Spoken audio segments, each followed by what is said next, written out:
What is going on, everybody? This is Mike from the Last Corvette. So I just replaced the driver's side fog light bulb with a LED bulb. Originally from OEM, from GM, this comes with a halogen. As you can see, there's a big difference. Yellow tint and nice white color that this LED bulb outputs, which matches the HID and of course the LED daytime running light. So I'm going to do the same thing with the passenger side. I'm going to show you guys the bulb, I'm going to show you guys what to remove, and then we'll move on to the reverse lights slash approach lights. We'll do the same thing, we'll put LEDs in those as well. All right, so I basically had to turn my wheels hard to the left, which exposed enough room to do the driver's side, and we'll do the same thing on the passenger side. So these are Torx screws, outer Torx screws for the inner wheel liner. So you're gonna remove 1, 2, 3, 4, and then 5.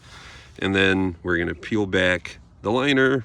Obviously the upper one, if you have fog lights, is gonna be your fog light bulb. And then the bottom one is gonna be your turn signal bulb. And yeah, let's just take the screws out, and I'm gonna show you guys what it looks like on the inside.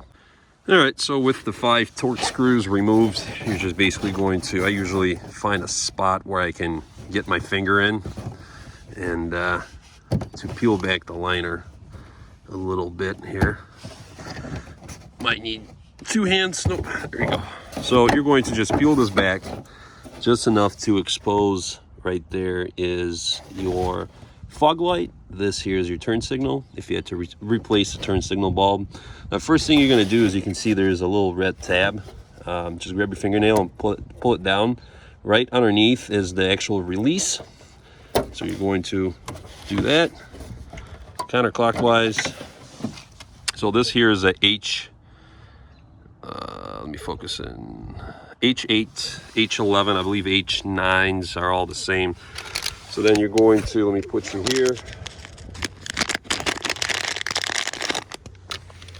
You're going to take your LED bulb. Now this is a 6000K, which basically means it's a like a white light, which is very similar to, let's say,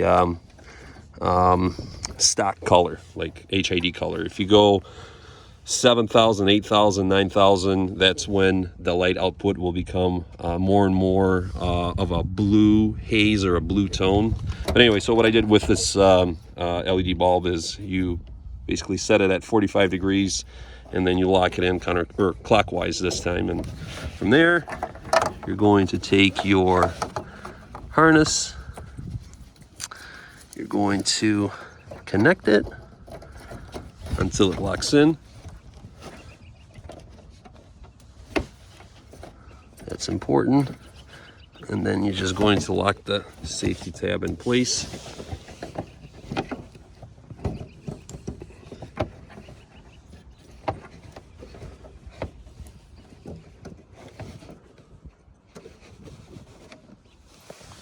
All right, well, there you go.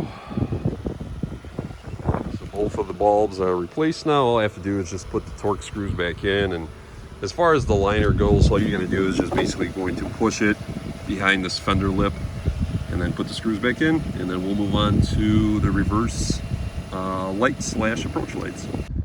All right, so to get to the reverse bulbs or your approach lights, you're going to remove 2 push pins, and then there's a Torx here, and I believe that's it. So let me remove these push pins first. Obviously use some trim tools.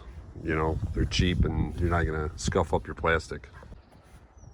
All right, so I believe that's it. These are just 2 push pins, single screw over here, same thing, Torx. If you have the gate, let me kind of zoom out. Oops. If you have the gate up, the screw will fall into its little pocket you would normally use to close the hatch. And now we're just gonna pull on it. And actually, I'm going to open this up and see what this here is, this access cover. All right, so give me a second. If not, then I'm just going to pull this whole thing down. All right, so I got to this point. So long story short, you're going to be pulling down. I just kind of grabbed this edge of the back cover, but if you look closely, you have a clip here.